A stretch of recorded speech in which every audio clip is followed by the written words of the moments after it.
Good morning. If you are not here today, would you see me immediately after class? We have to talk. If you are here today and you have a cell phone, would you make sure it's turned off? And no matter who you are or where you are in your spiritual journey, you are... Okay, so we have a lot to do today, this first Sunday after Easter, so let's begin as we do in silence. If it helps to close your eyes, you can do that. You know, silence is our way to express our intention to be here, which is a very difficult thing to do, but just to be reminded that we live in the heart of sacred mystery, and that this sacred mystery seeks to come alive through how we understand ourselves and how we live our lives. So may grace be in our heads and in our thinking. May grace be in our eyes and in our seeing. May grace be in our ears and in our hearing. May grace be in my mouth and in my speaking. May grace be in our hearts and in our understanding. And may grace be at our ends and at our departing. And may, because we are here, we grow in patience, tolerance, kindness, and love. And may all beings everywhere benefit because of what we do here today. Amen. So Tim Leatherwood has told me that now there are 3 ways that you can register for this movie, which is going to be on Sunday, May the 18th at 12:30. You can register through the landing page of the Ordinary Life homepage, through the events page, or through the live stream page. We won't live stream this. There's no charge for this, but the reason that we're asking you to register is so that we will know 2 things. 1, where to have it, and 2, whether to provide a food option or not. So this is the film that won the Academy Award for the best documentary, and it is about what is going on in Gaza. So I've seen it, and if you want to see what's going on and have that perspective from this award-winning documentary, that's the time to do it. It will be on the 18th. So, do you know the best way to live your life? Don't let somebody tell you the best way to live your life. And yet here we are, and that's what I'm going to try to do. It's a very complicated relationship that you and I have, because you may think that you came here to learn something, but in fact, in the process of getting from there to here, I am the one who's learned the most. So in a way, you are my teachers, and for that I am very grateful. So I want to give you a roadmap about today's class, because I said we have a lot to do and going to cover a lot of territory. So let's get with it. Today's class is about 4 things. The first is about 2 people. I'll tell you who those 2 people are, and then we'll talk about how later on they are relevant to what we are attempting to do here. The second thing will be about a passage from the narrative of the Jesus story. I think that if one claims that one is a Christian, you ought to know the story. And the fourth thing is, so what? What is the relevance of all this? Why does this matter? And particularly in light of current events in our country, around the globe, in our liturgical calendar, particularly about Easter. So what? What does it matter? So we're going to talk about resurrection some today. And no matter Whether you are religious or not religious, wherever you are in the Western world, Easter is an event, and everybody celebrated Easter weekend. So, 11 years ago, by the way, I'm calling this class today Living Resurrection. About 11 years ago, at a very small conference, and by small I mean there were maybe 40 people there, I got to meet and spend time with Christian Wyman. Now, Christian Wyman had just recently written his book of faith, My Bright Abyss, and I was really struck with this best-selling book. Wyman is now on the faculty at Yale in sacred music and poetry. He is an incredibly interesting human being. And this book is his memoir or his autobiographical statement about the abyss that he looked into when he was diagnosed with catastrophic cancer. So, if you think that you are ever in that kind of situation or that our country is staring into an abyss, you might be interested in reading this particular book. The conference is called The Poetics of Faith.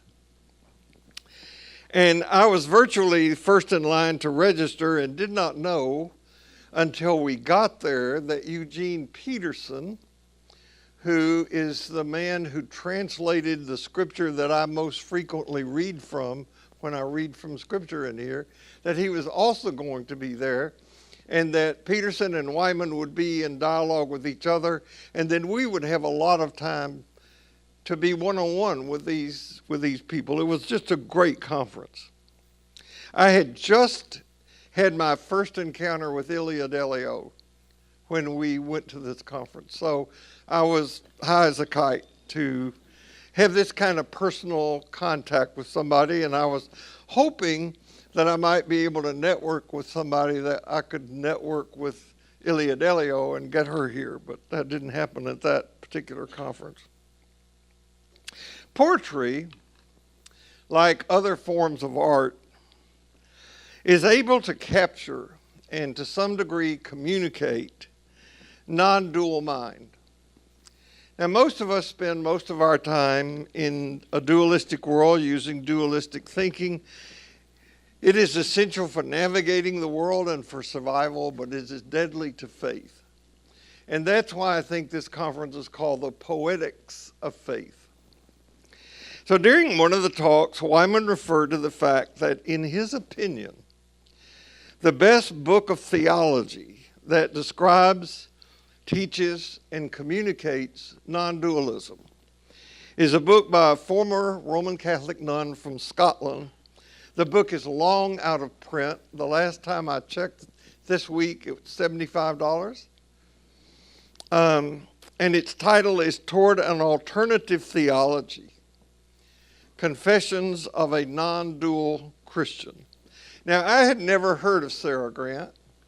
I had never heard of this book. I have since read it twice, and I'm guessing that probably in the next 2 weeks I'm going to start rereading it for a third time, because I want to offer more of her content in here. She's a brilliant thinker. Though I have mentioned her to you numerous times before, I'm doing so today for two reasons. First of all, to indicate the profound influence this woman's writing has had on my own thinking. And second, I want to hold her up as an illustration of someone who has embodied the teaching that I'm trying to communicate today. Sarah Grant was a brilliant philosopher. She was born in England. She converted to Catholicism when she was 19, entered the Order of the Sacred Heart, went from England to Scotland, from Scotland back to England, where she was educated at Cambridge. And believe it or not, Iris Murdoch was one of her mentors. So she pursued philosophical and theological studies there. And in 1956, she moved to India.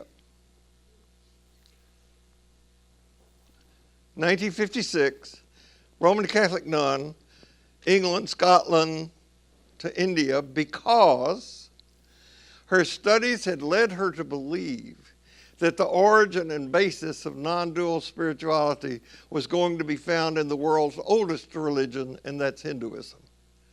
And so she moved to India, and she combined Christian and Hindu thought into one thing. She created a Christian Hindu ashram, lived and taught there until she died. This book that I mentioned is a series of lectures that she actually gave at Cambridge. I think she gave it in Cambridge about 1990. Yeah, about 1990. As I said, she was a brilliant person. And she found a spiritual path.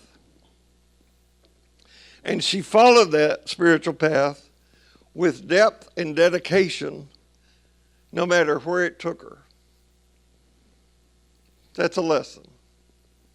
To find a spiritual path and to follow it with depth and dedication, no matter what. And it was in this book that I found or was found by the words that are now in every email that you see going out from Ordinary Life. And those words are, it isn't the way because Jesus followed it. Jesus followed it because it is the way. So I hunger to know and live and teach this way, using someone like Sarah Grant as a model. Okay, that's one person. I'll mention her later today. The second person you've also heard about before, and that's Meister Eckhart. Meister Eckhart is one of the greatest spiritual teachers ever to live. Now let that sink in. This is not my opinion only. Meister Eckhart is one of the greatest spiritual teachers ever to live. Now, he is not easy to understand. He deals with very deep, difficult matters. And because of dealing with such matters, he speaks a lot in metaphor and in paradox. Most of his work is in sermons. He was quite popular at the time he lived. Then after his death, his popularity waned. But in relatively recent times, he has been discovered by some of the brilliant minds in our time in philosophy and theology. Carl Jung gave him high regards, as well as other people have as well. They felt the magnetic pull of this man's work and have responded to it. Now, why was that? Shortly after my first serious dive into Meister Eckhart's work, thanks to Jim Finley, I was influenced by his work to change the theme of the talks that I was offering in Ordinary Life. As you know, I love to do themes, to be in themes. And the theme that Meister Eckhart influenced me to come up with was living between the no longer and the not yet. And I can tell you, there is no theme that I have come up with that has captured people's imagination or stayed in people's memory longer than this one. Right now we're the wayless way. You know, last year it was living in the living stream. This one has really captured people's imagination.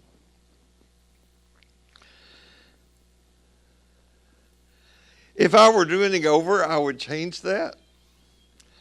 I would now hopefully, and I hope today's teaching clarifies on this, I would change it to that we live between the already there and not yet.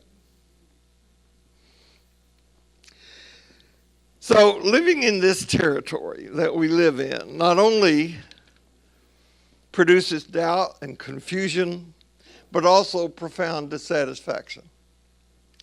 And I think that underlies much of the violence that you see going on in the world and our culture today.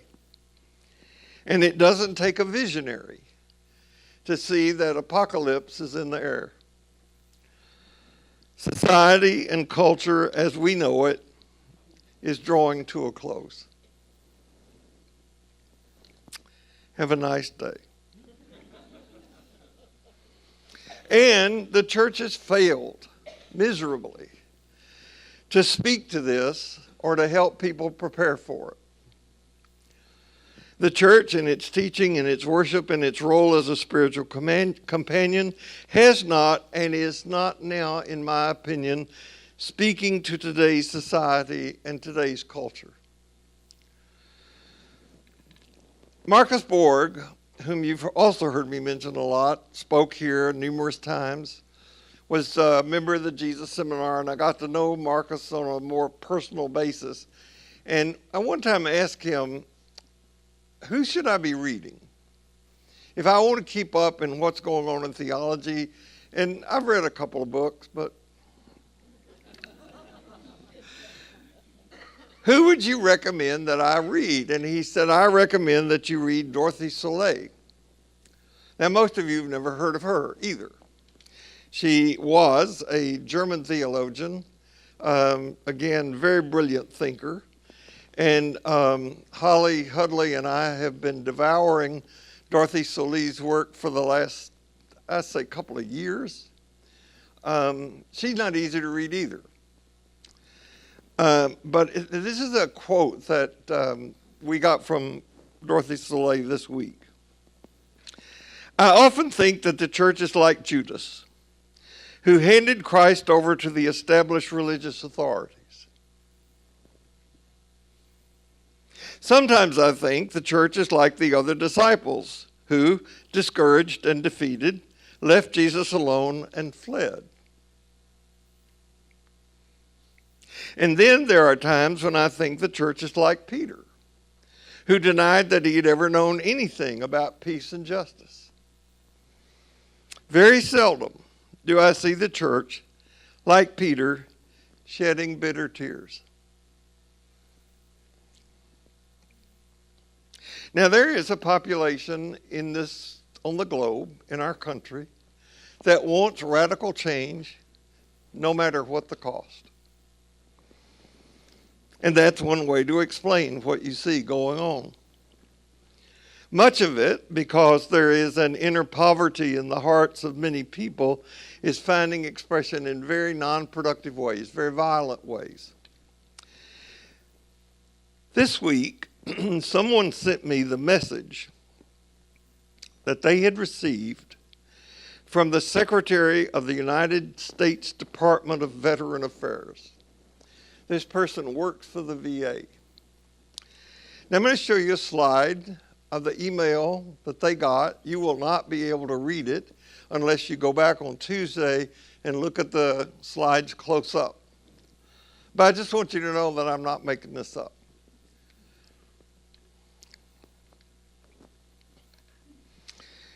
This is the message. It's a directive that was sent to all employees of the VA, and it's called the Task Force on Anti-Christian Bias. This results as an executive order issued by the president, which is, that executive order is called Eradicating Anti-Christian Bias. Now, if you read any of these things on here, there are 11 specific items in the directive. What they are saying is that really only Christian holidays, images, symbols, views, doctrines, and practices will be tolerated. That's it. There have been times when I have said, and others have said as well, we need to be careful because Christian nationalism is coming, right?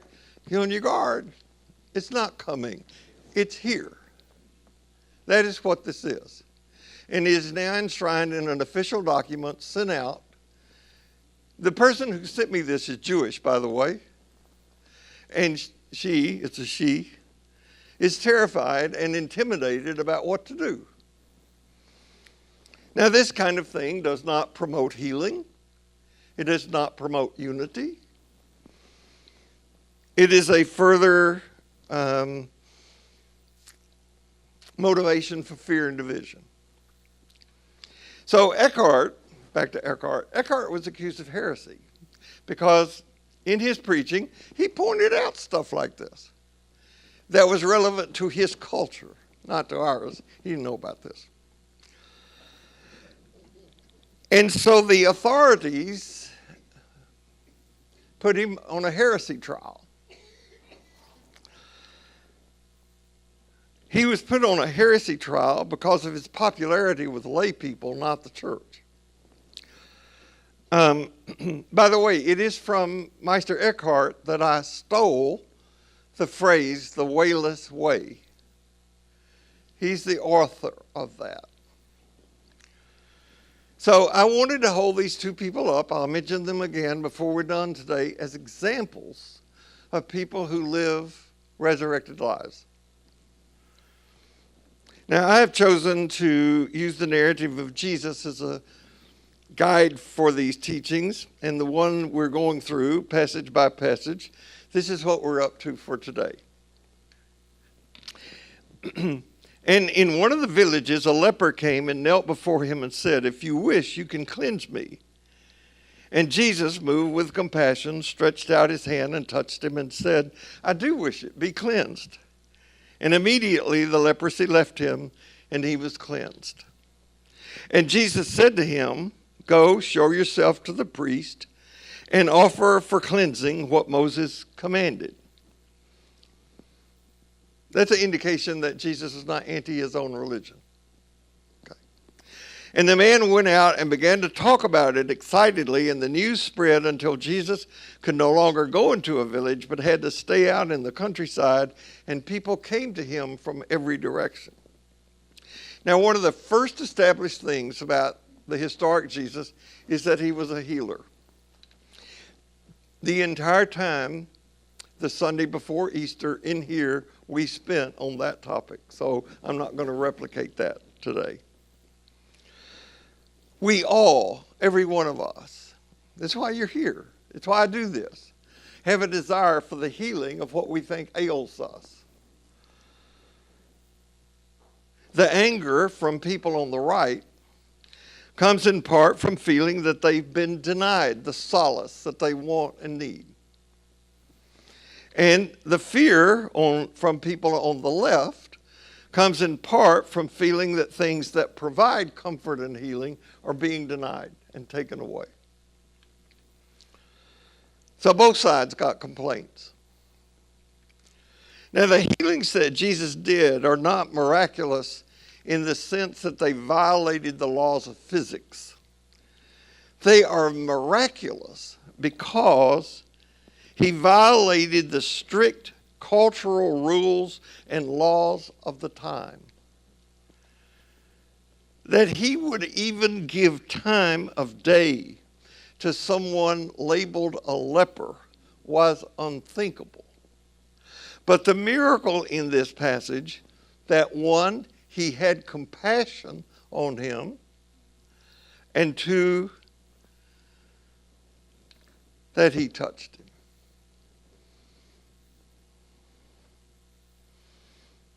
Now, in that time, if people had an illness, physical, that made them untouchable, that was uncurable, at least the medical establishment at that time couldn't deal with it.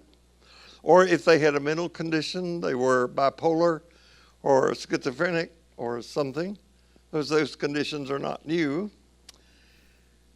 People put them out of the house. They couldn't deal with them.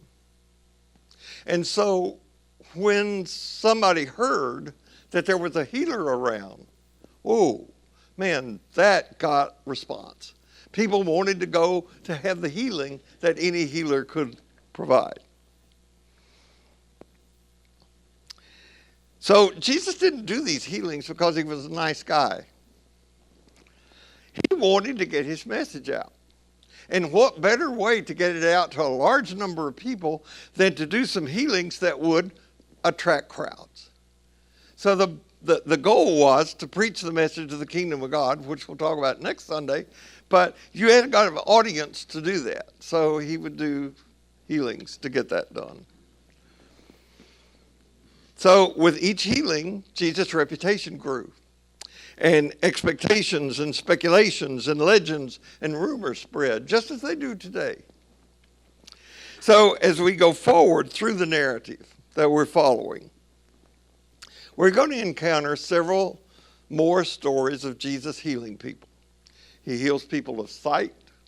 He heals people who are lame. He even raises some from the dead. And we're going to talk about those in turn and what applicability they have for us right now. Since all that we know about Jesus is what was recorded by people who had their own biases about him, who shaped by their belief in and experience of resurrection, I want to spend the rest of this time today attempting to teach about resurrection. Now, you keep in mind that stories like this were written decades after the death of Jesus. They were not written to prove that he could defy the laws of physics. The healing was no big deal. The story and others like it was shaped in light of the new communities of empowerment that had come into existence after some of Jesus' followers experienced and then proclaimed that death was not the end to the life of Jesus, that he was still alive and among them. Resurrection, rightly understood, meaning understood as Jesus' first followers understood it, means being involved in acts of compassion that create community.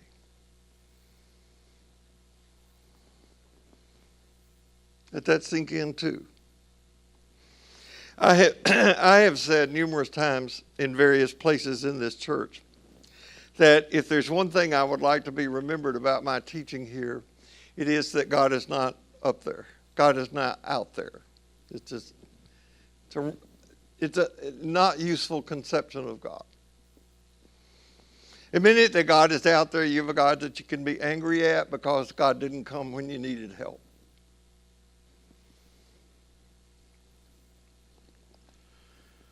Where was God in the cross? Get to that too. Another thing, in addition to that I wish that we could get rid of, or that would be remembered about my teaching.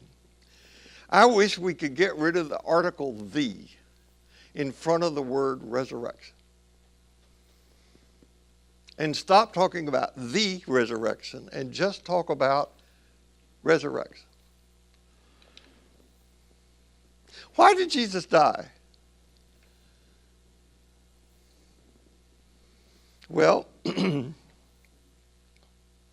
he didn't die to keep you from going to hell. If you believe that you're such a sinful person that you need that.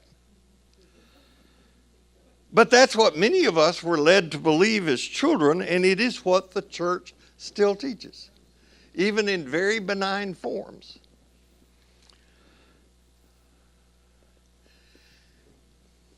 Jesus died because he loved the poor. Think about it. If Jesus had sided with the rich and the powerful, he would not have been executed. He preached a message of compassion for those who had no voice. And he enacted that by touching lepers and having dinners with whores. He taught that he was created as a child of God, and as such, he was called to love. And he convinced some that they too were children of God and that they too were called to love one another. He taught that we were created to love and be loved, not to suffer or cause suffering. In our culture, and ours is certainly not the only one, we're taught to worship power, strength, to favor the use of force, especially when it takes the form of violence perpetrated by the state. And every one of us is much more suspect to the spell of violence than we like to admit. As more people came to see the nonviolent and unprotected man from Nazareth as the Son of God, and they began to call him that, their understanding of God changed. Remember, Jesus didn't come to change God's mind about us. Jesus came to change our mind about God. So as they saw how Jesus lived, their understanding of God began to change. And they came to understand Jesus as one who interpreted God as that which gave itself love, that gave love away generously and unsparingly to everyone. Now, unfortunately, the most essential element of the Christian faith for many people is sin, not our capacity to love. So, for many people, religious life focuses on weakness, guilt, and our repeated failures. And then we cultivate our own fears, we give in to our own need for security. That's when we are tempted to look for masters who can protect us and to provide us security. There's political implications in that. So we live in a culture that is caught in a vicious cycle of weakness, fear, need for protection, needs for security, all of which leads to justified violence.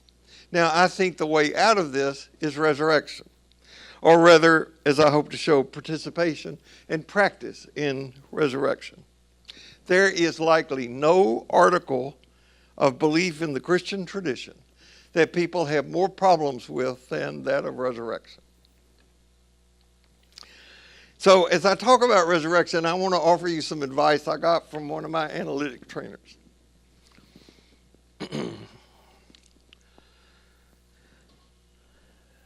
He said, take what is useful and leave the rest behind. Okay? He said, and I'm more or less quoting here, he said, if I offer you something that makes sense to you, let's use it. If it isn't useful, throw it away. I missed the mark.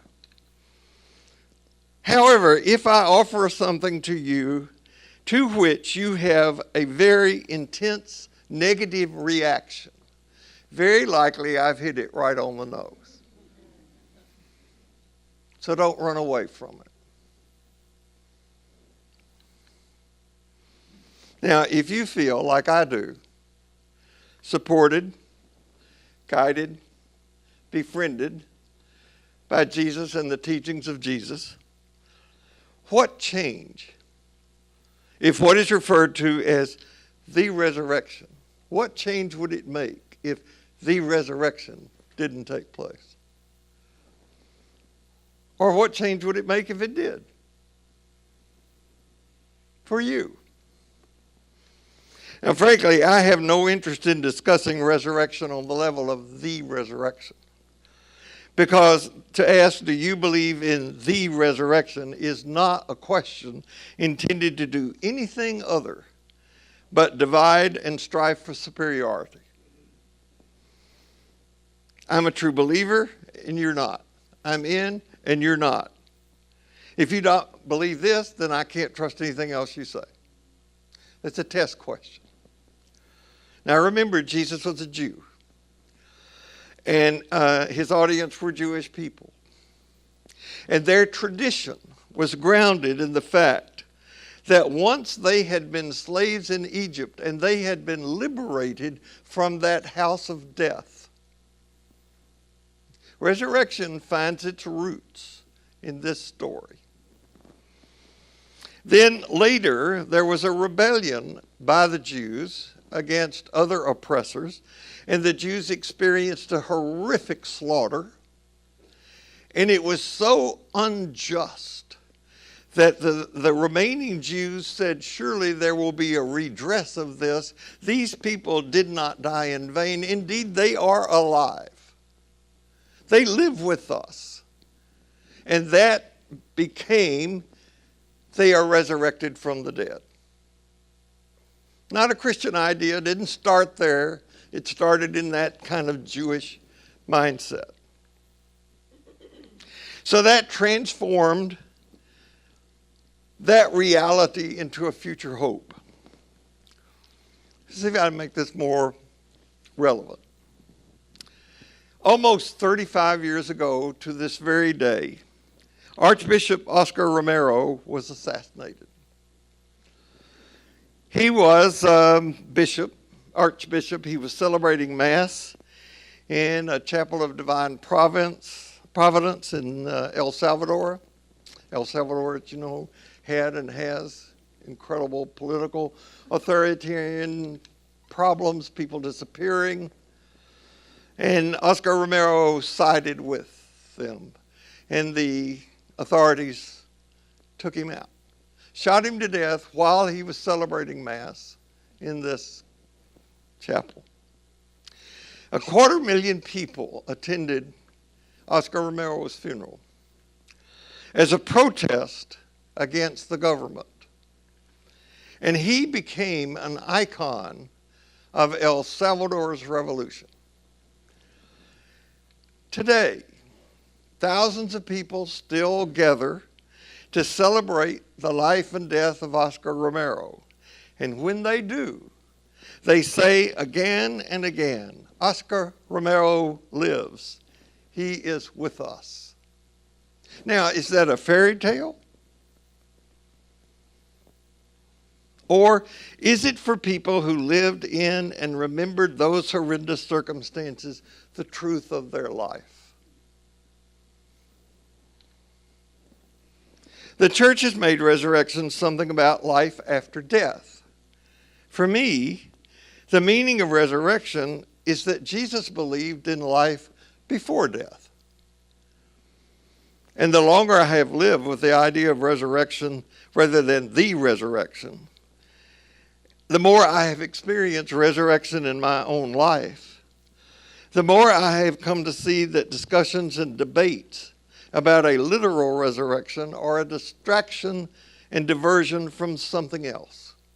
And that something else is namely the fact that a poor, defenseless man lived without violence, without protection from violence, and he was murdered by the system, a system that had co-opted the religion of its day.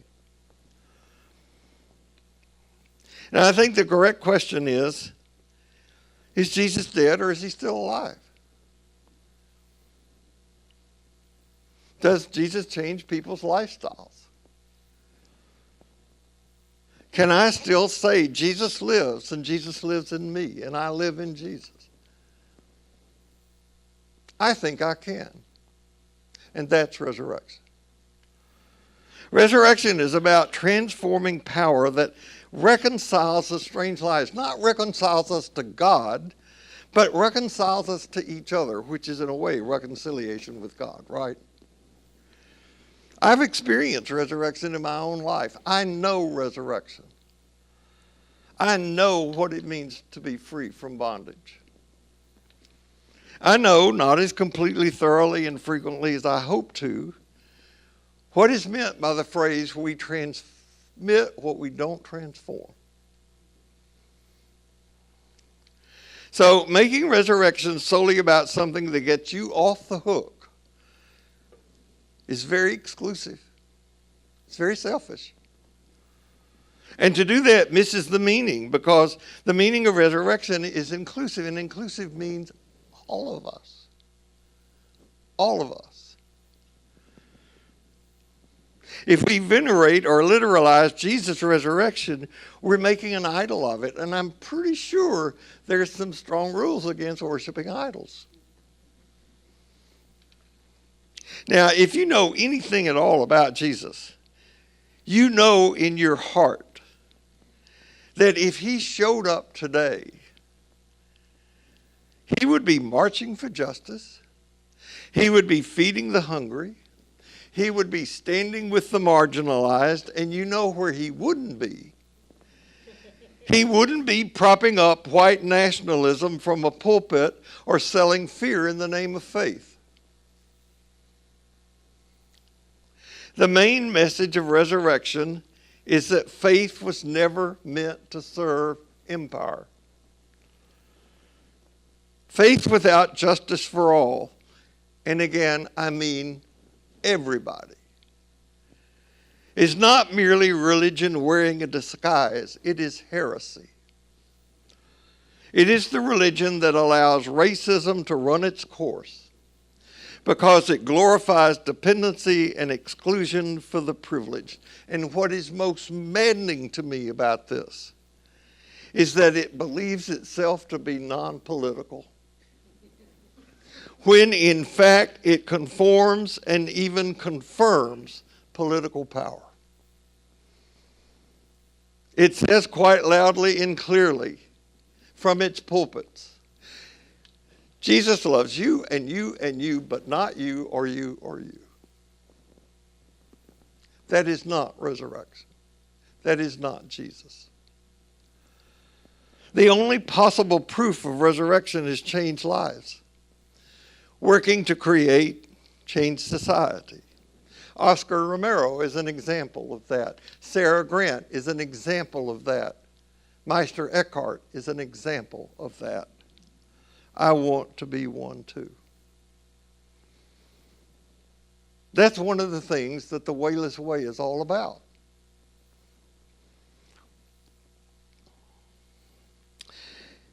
The death of Pope Francis this past week caused me to remember a trip we made to Italy in 2016 that included a visit with the Pope. We were in an intimate group with Pope Francis of about 5,000 or 6,000 other people. Out in St. Peter's Square, look, oh, there he is. There he is up there. It's a great time, great trip. I had great admiration for Pope Francis. His encyclical about the earth, about ecology, is one of the most brilliant things ever written, truly. He was a moral leader with a global, very important message. And it was very interesting for me to go into places in Italy where we stayed, hotels, restaurants, and various places, and see the people who did or did not have the Pope's picture on the wall. And this is 2016. Prior to our election of 2016, you do remember that time.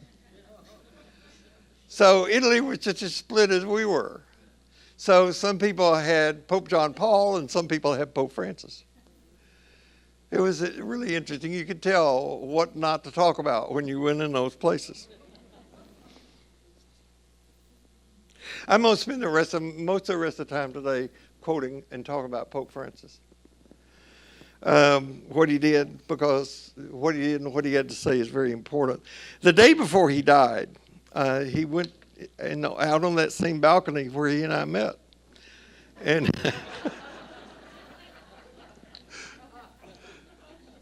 and this is what he said, what he read. The light of Easter impels us to break down the barriers that create division and are fraught with grave political and economic consequences. It impels us to care for one another, to increase our mutual solidarity, and to work for the integral development of each human person. I appeal to all those in positions of political responsibility in our world not to yield to the logic of fear, which only leads to isolation from others, but rather to use the resources available to help the needs, to fight hunger, and to encourage initiatives that promote development. These are the weapons of peace, weapons that build the future instead of sowing seeds of death. So he was not able to give his Easter sermon. Somebody else read it for him. I want to read you part of that because it is about living resurrection.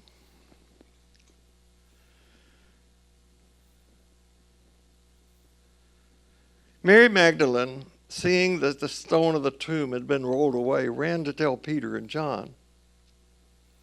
After receiving the shocking news, the disciples also went out, and as the gospel says, the two were running together. So the main figures of the Easter narrative all ran. On the one hand, running could express the concern that the Lord's body had been taken away. But on the other hand, the haste of Mary Magdalene, Peter, and John expresses the desire, the yearning of the heart, the inner attitude of those who set out to search for Jesus. He, in fact, has risen from the dead, and therefore is no longer in the tomb. We must look for him elsewhere. This is the message of Easter. We must look for him elsewhere. Christ is risen. He is alive. He is no longer a prisoner of death. He is no longer wrapped in the shroud, and therefore we cannot confine him to a fairy tale. We cannot make him a hero of the ancient world or think of him as a statue in a museum. On the contrary, we must look for him.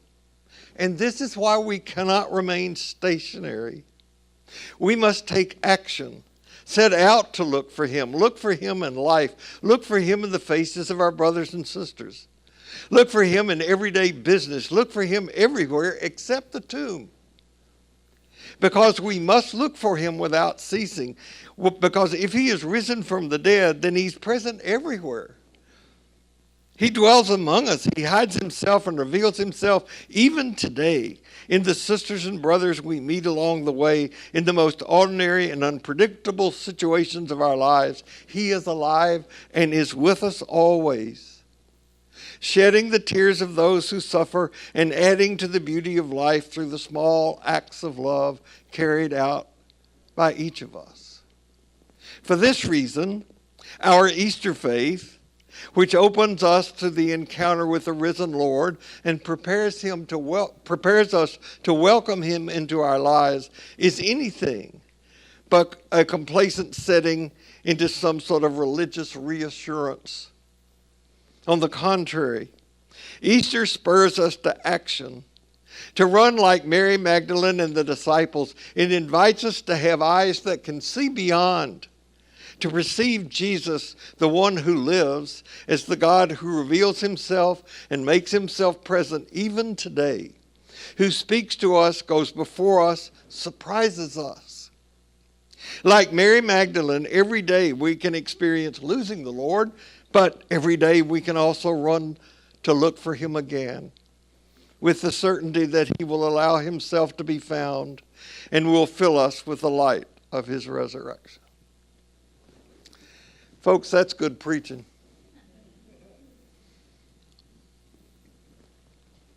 Edmund Steinley, the guy I work with at Union, said there are sermons, good sermons, and damn good sermons. That's a damn good sermon. That's great. Now, here's the thing. Each of us, that means you, going to have to figure this out for yourself. Find it out for yourself. I cannot give it to you, nor can anyone else. No belief, no politician, no religious leader. You got to discover and be found, both the same thing, by resurrection for yourself. Resurrection is work and it is a gift. Non-dual. I know that I, and as far as I can tell, everyone else deals with the addictions of our ego and the culture in the same way. We struggle, we fail, we become confused, we become frustrated. But we, often with the aid of others, a partner, a therapist, a spiritual companion, living or dead, have got to discover and be found, both at the same time, by what the Christian tradition calls resurrection for ourselves.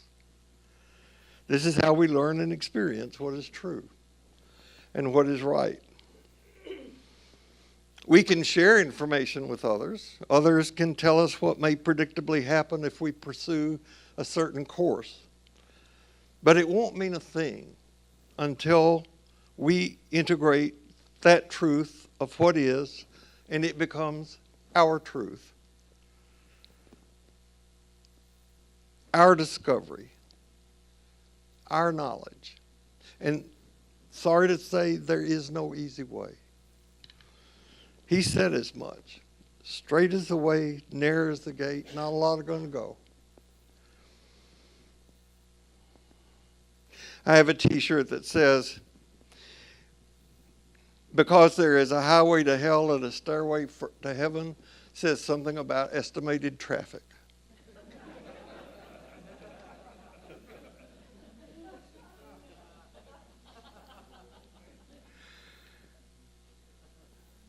What I'm teaching is nothing our culture, and sadly, it's nothing our religions offer. Resurrection comes as the gift it is. And though we can't hold back the dawn, there's also nothing we can do to keep the sun from coming up. Resurrection comes on its own schedule. Now here's another thing. The freedom and love of the resurrection that I'm talking about are already in you, waiting to be revealed. The light is there waiting for us to stand in it, to claim this freedom for ourselves. Now, being present to something like this helps. At least I pray it does. Support helps. But faith that what we're talking about is truly available, an available possibility, that's what faith is all about. Embracing that is living resurrection. And for the sake of the global community in which we live, for the sake of the people sitting on either side of you, may each of us live resurrection. No matter where you go this week, no matter what happens, remember this: you carry precious cargo, so watch your step, and we'll see you here next week. Thank you. Have a good week. And don't forget to register for the film, please.